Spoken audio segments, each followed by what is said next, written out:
أعوذ بالله من الشيطان الرجيم. بسم الله الرحمن الرحيم. وصلى الله على سيدنا محمد وعلى آله وأصحابه وسلم تسليما كثيرا. أما بعد. Alhamdulillah. Nous remercions Allah subhanahu wa ta'ala qui nous a permis d'être là ce matin, qui nous permet encore d'intervenir, qui nous permet d'interagir avec les frères et les sœurs. Alhamdulillah.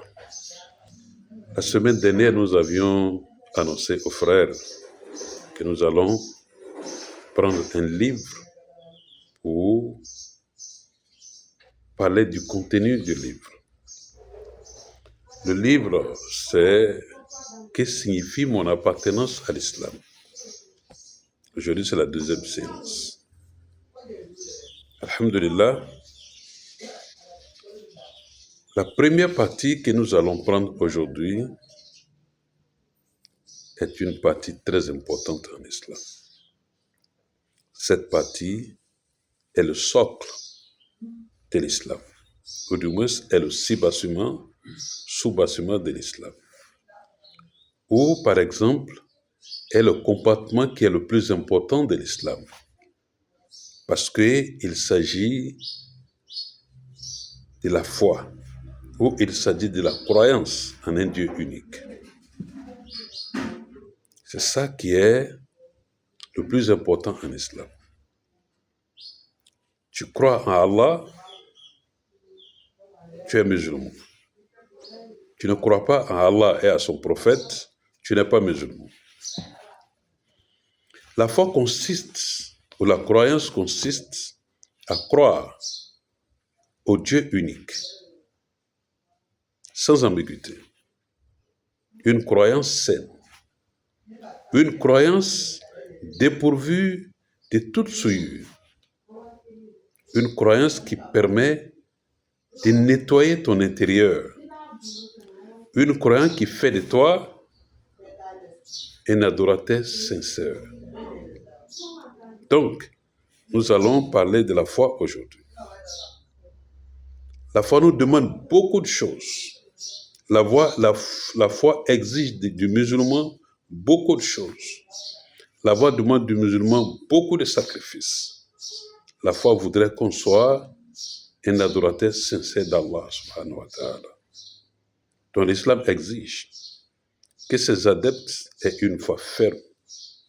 Une foi ferme veut dire quoi? Une foi ferme qui n'est mélangée d'aucune souillure, qui n'est mélangée d'aucune adoration, qui n'est mélangée d'aucune croyance. On doit croire en Allah subhanahu wa ta'ala lui seul.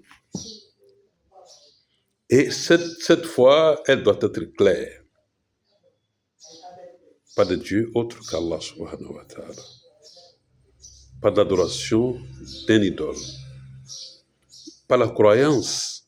Des croyances habituelles que nous avions chez nous, ces croyances-là doivent être mises à l'écart. Sans doute, ni aussi ambiguës. Je suis dedans, je ne suis pas dedans, non. Tu crois en Allah, uniquement lui, pas autre. Si tu crois en Allah, alors ton islam peut être un islam solide, un islam non chancelant, un islam très clair. Un musulman ne doit demander de l'aide qu'à Allah subhanahu wa ta'ala. Un musulman, Allah exige du musulman qu'on lise la sourate Al-Fatiha dans la prière, dans les 5 prières quotidiennes. Et dans cette sourate, il y a un verset que chaque musulman lit chaque matin, chaque 13h, chaque 16h, chaque 18h30, chaque 19h40. Dans cette sourate, il y a un verset qui dit, où nous répétons, « Iyyaka na'budu wa iyyaka nasta'in » qui veut dire, Ô Dieu, c'est toi nous adorons. Et c'est vers toi ou c'est toi nous implorons. Un musulman qui dit ça chaque jour ne doit pas normalement demander à autre ou à autrui. Il doit demander à Allah subhanahu wa ta'ala. C'est Allah qui a lui sa solution. C'est à Allah qui lui donne. C'est à Allah qui lui permet tout. Donc, un musulman doit avoir foi en ça. Un musulman aussi